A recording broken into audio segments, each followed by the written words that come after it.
Labdien, bērni! Labdien, skolotāji! Šodien literatūras stundā mācīsimies par dižo latviešu rakstnieku Rudolfu Blaumani.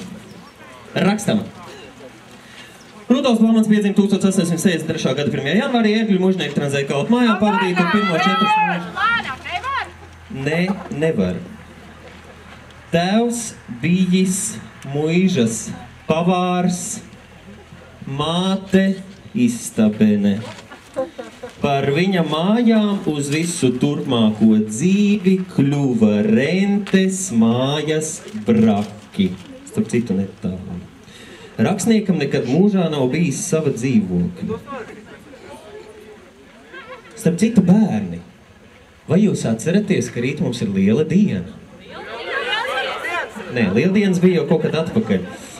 Mums rīt ir jādzied mūsu mīļās ķīmijas skolotājas Angelikas Mitrofānovas un fizkultūras skolotāja Jāņa Smiltenāja kāzās. Vai jūs atceraties? Atceraties. Un mēs esam uzaicināti dziedāt dziesmiņu baznīcā, dziesmu ģērbies saules sudrabot. Atceraties, ja? Skolotāji. Jānīt, nu. Kas rīt jāvelk kāzās mugurā? Mugurā kāzās rīt jāvelk drēbes. Skolotāji. Vilnīt. Kāpēc viņi preces? Ļoti labs jautājums. Starp citu par mūsu šīs dienas tēmu. Redziet, Rudolfs Blaumans savā feletonā rakstam. Feletonā īsa pamācība mīlēšanā, var lēnāk, jā, ir atbildējis uz šo jautājumu šādi. Ja apņemšanās precēties nobrieduse, tad vispirms jāizmeklē cienīgs priekšmets.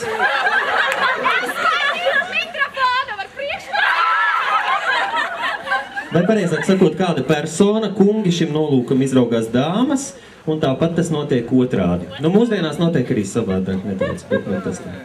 Un bērni feļetons vēsta, ka silta sirds un rokas darbi ir daudz vērtīgāki nekā ārējais izskats Vilnīt. Ja? Labi, bērni, es domāju, izmēģināsim dziesmu, ja? Tātad mēs dziedāsim sol mažorā, a capella. Tā kā kosmos to dara, tā kā profesionāļi nostājamies smuki, lai arī fizkultūras skolotājiem būtu prieks. Tā, Agnesīt, man lūdzu šito te padod, ja? Esam gatavi? Jā. Tūlīt būs tonīts, ja, pagaid.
Jā, nu, mīļie bērni, es domāju, ka Mitrofānova skolotāja būs ļoti priecīgi.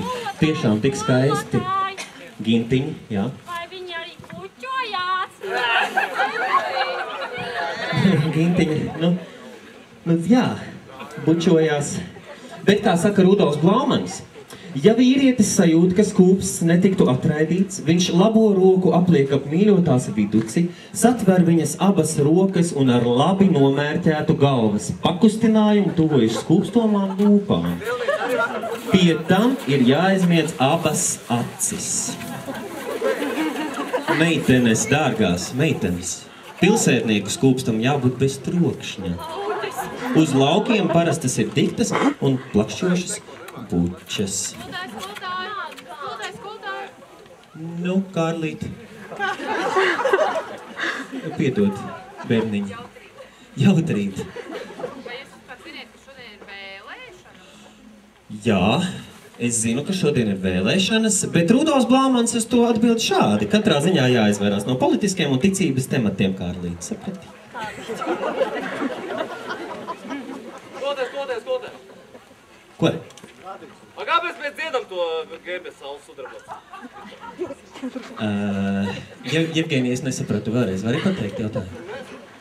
Kāpēc mēs dziedam to Gerbes saules sudrabots? Bērni, jūs... Kāpēc mēs dziedam Ģērbējas saules sudrabotu? Nu, vispār atklāt sakot, es nezinu, kāpēc. Nu labi, dziedāsim citu dziesmu. Čuči mana līga viņa.